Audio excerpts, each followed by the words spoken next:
तो मैं दावत दूंगा फरहाना गज़ाली साहिबा को कि वो अपना कलाम पेश करें। फरहाना गज़ाली साहिबा। अस्सलाम वालेकुम। फरहाना। अच्छा, आज कोई शायरी वगैरह तो नहीं है, लेकिन एक छोटी सी सच्ची कहानी है इसी मुल्क की। अच्छा, आज हमारी जामे मस्जिद में लोगों का एक बहुत बड़ा मजमा था, और ये मजमा नमाज जनाजा के बारे में था, जो कि मिस्टर मलिक की थी। वो अपनी ज़िंदगी के 50 साल इस मुल्क में मेहनत, मशक्क़त और अच्छे बुरे हालात से गुज़र कर सुरखरू हो चुके थे, जैसे कि सभी करते हैं। और इस दौर की ऊंच नीच से हम सभी गुज़रते हैं और वक्त के थपेड़ों से कहीं जा पहुंचते हैं। कुछ तो किनारे तक लग जाते हैं और कुछ को मरते दम तक खुशफहमियाँ ही घेरे रहती हैं। ये कहानी एक सच्ची कहानी है और सिवाय नामों के कुछ भी तब्दीली नहीं की। हामिद ख़ान जो यहाँ आने के बाद कैन बन गए और मिस्टर मलिक जो मैक बन गए। और ये लंदन की ये उस दौर की बात है जब इक्का दुक्का ही पाकिस्तानी लंदन की सड़कों पर नज़र आता था। मलिक साहब भी नए नए पाकिस्तान से अपनी तालीम के सिलसिले में आए और फिर यहाँ की रोशनियों में खो गए। अब वो मलिक से मैक बन चुके थे और ख़ुद भी अपना बिज़नेस एक छोटी सी स्वीट शॉप की सूरत में शुरू कर चुके थे, और मेहनत करके उन्होंने इसको स्टोर की सूरत में तब्दील कर लिया था। हामिद कैन थे तो उन्होंने गोरी से शादी की। चूँकि बच्चे नहीं थे, लिहाजा उनकी बीवी उनकी सारी ज़िंदगी फर्माबरदार रहीं और दोनों ने बहुत अच्छी ज़िंदगी गुजारी। वालिदैन की ज़मीन और जायदाद मिलने पर मलिक साहब ने तमाम रकम से बिज़नेस शुरू किया। दिन दुगनी और रात चौगनी तरक्की की और फिर शॉप के ऊपर ही एक घर ले लिया। पाकिस्तान में भी बहन भाइयों की शादी ब्याह रचा ली और हर फर्ज से सुखदोष होते गए। कभी कभार पाकिस्तान जाते, मगर चूँकि बिज़नेस काफ़ी फैल रहा था तो मुख्तलिफ़ जगहों पर शॉप्स वगैरह खोल रखी थी। पाकिस्तान से ज़ोर देने पर उनके वालिदैन ने उनके लिए एक अच्छे घर की लड़की देखकर उनका निकाह कर दिया और वो जल्दी यहाँ आ गई। फिर खुदावंद करीम ने करम किया तो 1 साल बाद एक बेटी की रहमत से भी नवाज दिया, मगर ये ख्वाहिश वालिदैन को ज़्यादा पसंद नहीं आई और उन लड़के की चाह ने हर साल एक लड़की 3 लड़कियों का बाप बना दिया।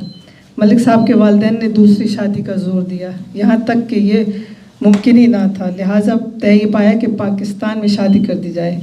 रिश्तेदारों में से एक और लड़की देखी गई और मलिक साहब एक और जिम्मेदारी में पड़ गए। जब यहाँ वाली बीवी ने सुना तो उसने तमाम ताल्लुकात तोड़ लिए और बच्चियों को मिलने से मना कर दिया। अब मलिक साहब शादी से फारग होकर वापस लंदन तशरीफ़ लाए और बिज़नेस में मसरूफ़ हो गए। घरों और फ्लैटों की कमी नहीं थी, लिहाजा वो अपने ही फ्लैट में अलहदा रहने लगे और बच्चियों को भी कभी बहुत मिस करते थे, मगर कभी कभार मिलने से भी बीवी ने मना कर दिया। दूसरी बीवी को जब तक छोड़ेंगे नहीं, वो बच्चियों से नहीं मिलने देगी। वो अपने जिगरी दोस्त हामिद से हर बात शेयर करते थे।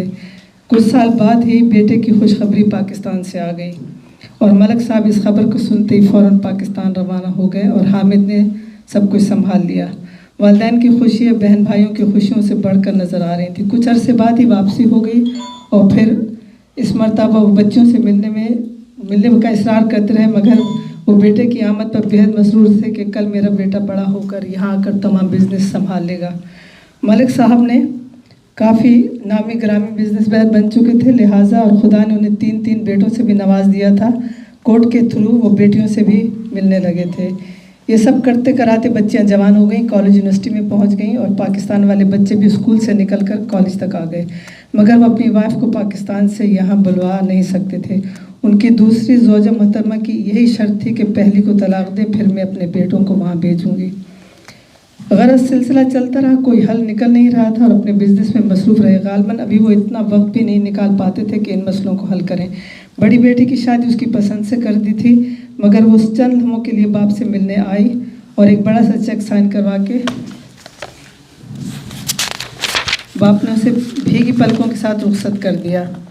उसका कसूर ये था कि उसने बेटे की तमन्ना में वालिदैन का कहा मानकर दूसरी शादी की थी, जिसके इवज़ उसे अपने 3 बेटियों से हाथ धोना पड़ा। पहली बीवी ने ना उसकी ये ख़ता माफ़ की और ना ही कभी उसे मिलने की ख्वाहिश की। हर माह बाकायदगी से रकम अपनी बीवी को के बैंक में डालता और साथ ही शानदार बड़ा घर ईलिंग में दे रखा था। गाड़ी का तमाम खर्चा वो खुद देखता था। छोटी बेटी ने भी बेहतरीन गाड़ी पास करके बाप से फरमाइश कर दी थी, जो उसने खुशी खुशी पूरी करी। इधर पाकिस्तान में बीवी बच्चे खुश रहते, खुश रखना भी उसी की जिम्मेदारी था। वालिदैन को एक एक करके गुजरे कई दिन हो गए थे। भाइयों की भी शादियाँ हो गई, बहनों की भी शादियाँ हो गई थी। अपने अपने घरों में मसरूफ़ थे, सब अलग-अलग दूसरे शहरों में रहते थे। मलिक साहब के सर में सफ़ेदी आ चुकी थी। एक के बाद एक तीनों बेटियां भी ब्याही जा चुकी थी और वक्त पर लगा के उड़ता गया। लंदन से पाकिस्तान, फिर पाकिस्तान से लंदन, ना जाने कितनी बार ये सफ़र तय हो गया। हालात बदले, मौसम बदले, लोग बदले, मगर उसके हालात जूं के तू थे। ना तो यहाँ का रहा, ना ही वहाँ का। वो इतना पैसा कमा कर फिर भी सबको खुश करता रहा और सब पर लुटाता रहा। ना वो खुश हुआ, बल्कि बेकरार सा रहता था। किसी से दिल की बात नहीं कर सकता था। तीनों बेटे ब्याह गए।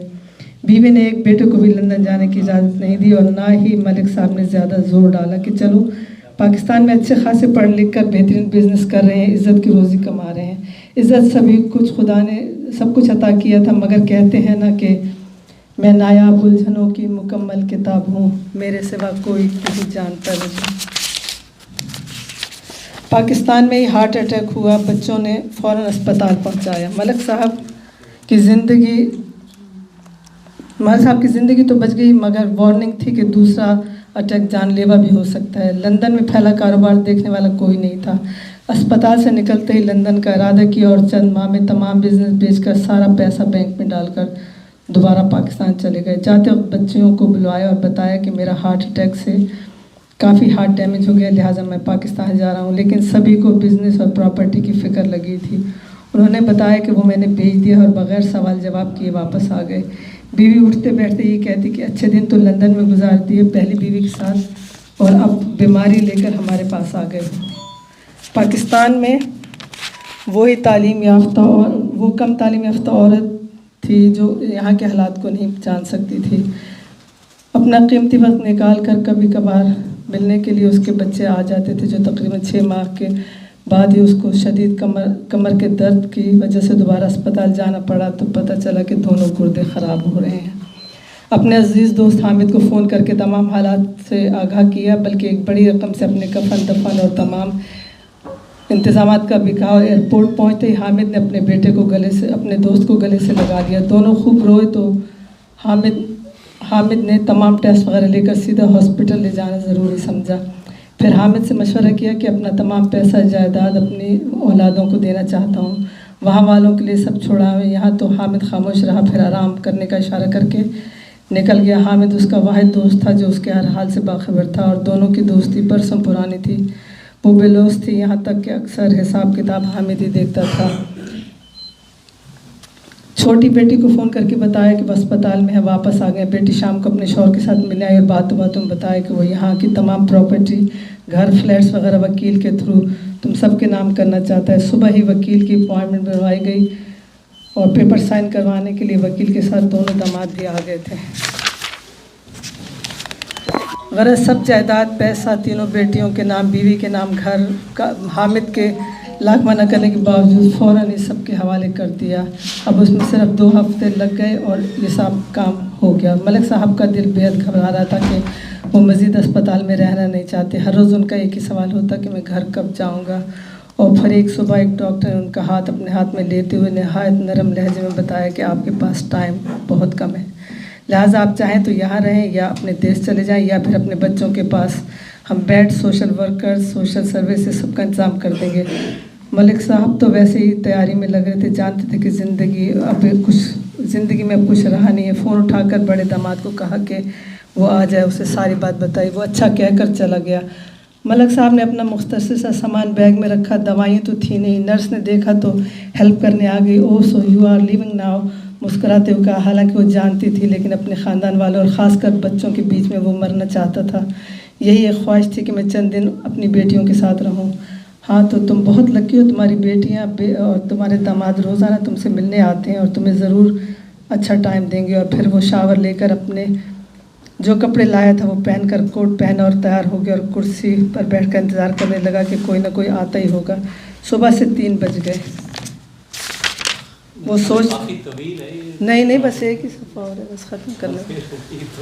कहा कि फ़ोन करके कब लेने आओगे। बीच वाली बेटी का फ़ोन था कि डैडी मैं आपको अपने घर रख लेती, मगर सास ससुर मेरे साथ रहते हैं। साथ ही छोटी बेटी की माजरत, उसका शौहर पसंद नहीं करेगा, आप हमारे घर पर रहें, आप वैसे ही बड़ी के घर चले जाएं और आते जाते रहें। मलिक साहब खिड़की से बाहर देखते हुए सोच रहे थे कि इतनी कड़ी मेहनत, इतना बिजनेस, इतनी दुश्वारियां, सबका सोचा, सबके लिए सिला, और सबका सिला क्या मिला। मरने का पैगाम सुनकर जो दिल ना भीगे उससे क्या उम्मीद की जा सकती है। धन दौलत जायदाद बिजनेस पैसा सबका सब दे दिया, वो अपनी इन्हीं औलादों के नाम कर चुका था। बड़ी बेटी के फ़ोन ने आखिरी कील भी मेरे ताबूत में ठोक दी कि डैडी आप कहाँ थे जब हमें आपकी ज़रूरत थी, आप कहाँ थे जब पेरेंट्स इवनिंग पर हमारी आंखें आपको देखना चाहती थी। अब अपने घर वालों को हम क्या बताएं, हमारा बाप अचानक उसने फ़ोन रख दिया। मलिक साहब कुर्सी पर बगैर किसी सहारे के गिर गए। हामिद को नंबर मिलाया मगर बात ना हो सकी। इन्हीं के शहर लंदन में सबसे बड़ा नमाज जनाजा आज उनका था। सभी तसल्लियाँ देते हुए बेटियाँ दामाद सबसे तसल्लियाँ वसूल कर रहे थे। कलमे की आवाज़ें बुलंद हो रही थी। गुज़र गए हैं जो खुशबू रायगा की तरह, वो चंद रोज़ मेरी ज़िंदगी का हासिल है। बहुत अच्छा, माशाल्लाह, बहुत खूब।